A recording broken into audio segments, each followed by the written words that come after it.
December 19th, 2025. A Friday. The city pulsed with routine. Commuters, shoppers, neon lights flickering on as the sun dipped behind glass towers. The air was crisp, the streets alive with anticipation for the weekend. No one suspected the evening would be different. The city felt safe, its rhythms comforting and predictable. Shadows stretched across sidewalks, but they were just the day's end, nothing more. Yet beneath the surface something else was stirring. In a hotel room, one man prepared for a night that would shatter the city's peace. He gathered his tools, a knife, smoke grenades, Molotov cocktails. The plan was set. The timeline decided. The city, oblivious, continued its evening ritual.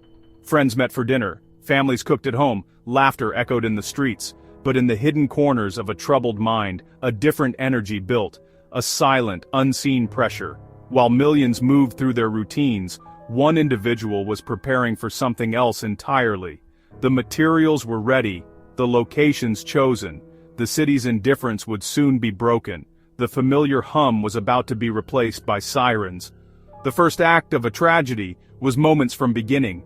The city's light was about to be swallowed by an unnatural darkness. The perpetrator, 27, was a former airman discharged for drunk driving. His life had unraveled, criminal record, draft evasion, a warrant out for his arrest. He drifted through the city, checking into a hotel near a busy metro station. For 2 days, he was just another face in the crowd, his intentions hidden. In that room he assembled his arsenal, a sharpened knife, smoke grenades, Molotov cocktails. 25 incendiary devices would later be found, evidence of a plan for mass destruction. A notebook, discovered after the attacks, hinted at grievances and meticulous planning. Alone, he prepared for violence, transforming from a disciplined airman to a solitary agent of chaos.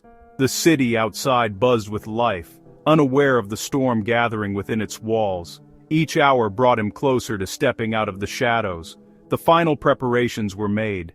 The city's fate was sealed. The violence began not with a blade, but with fire. As dusk settled, cars and motorcycles in a quiet district erupted in flames. The fires were a signal, a prelude to chaos. The arsonist moved quickly, leaving a trail of burning metal and black smoke. He set fire to his own apartment building, severing his last tie to normalcy. Residents fled, their evening shattered by smoke and fear. Emergency services rushed to the scene, unaware this was only the beginning. The perpetrator changed, donning black body armor and a gas mask, suitcase in hand. Inside, smoke grenades, ready for the next phase. He headed for a major train station, blending into the evening rush. At 5:24 p.m., he positioned himself near the exits. The city was still reeling from the fires, blind to the true horror about to unfold. The real attack would begin not with fire, but with smoke. The city's routine was about to be shattered. The first spark had been struck. The underground station buzzed with commuters, until a smoke grenade hissed and filled the air with choking gray. Panic erupted. Screams replaced the hum of the crowd as people ran, blinded and gasping. In the chaos, one man, a 57-year-old commuter, stood his ground. He confronted the armored attacker, trying to stop the violence.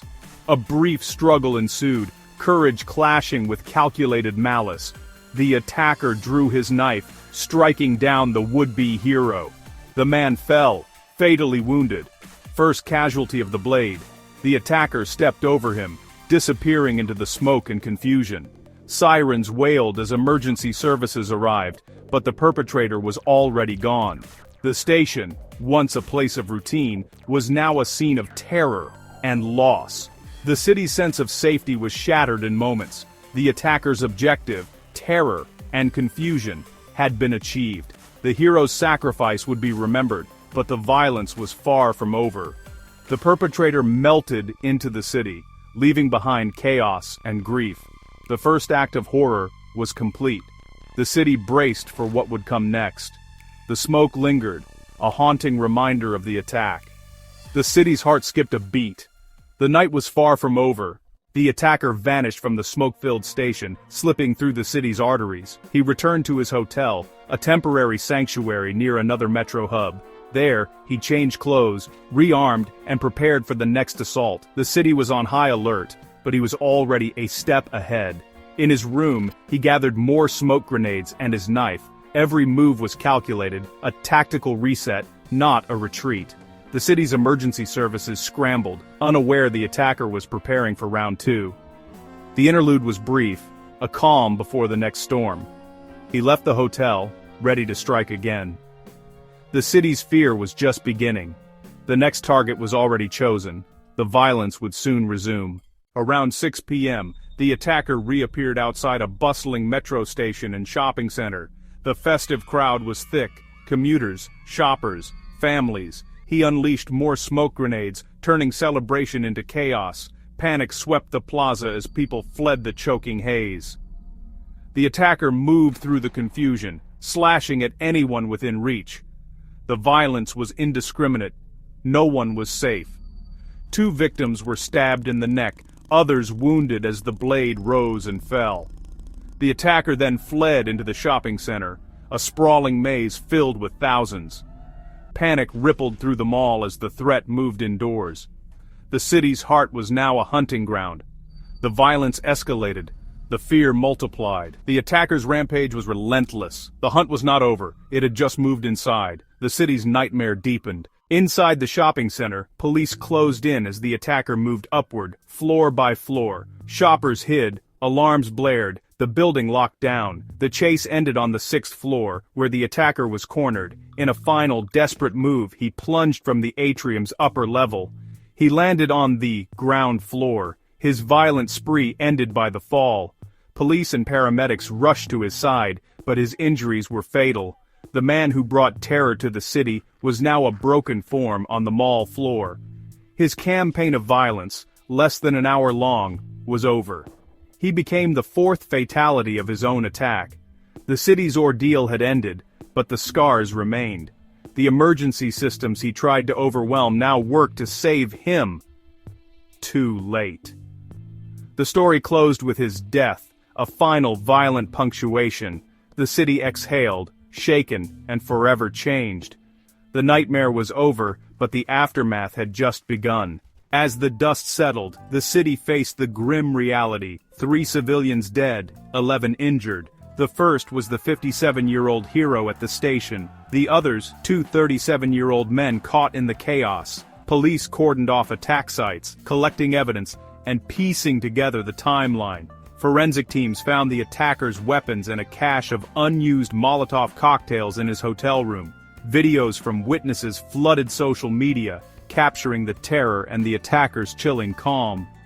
The city mourned. Memorials grew at the sites, names of the victims released.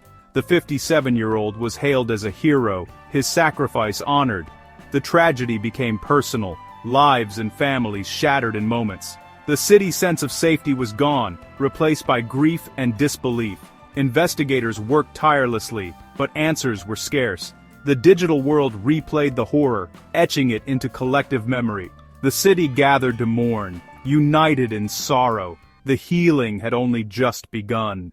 The attacks left a deep scar on the city's psyche. Once proud of its safety, the city now grappled with fear and vulnerability. The randomness of the violence haunted everyone: commuters, shoppers, a brave bystander. Memorials and vigils transformed sites of trauma into places of mourning and unity.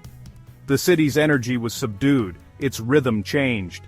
The attacker's motives remained a mystery, his notebook offering no clear answers.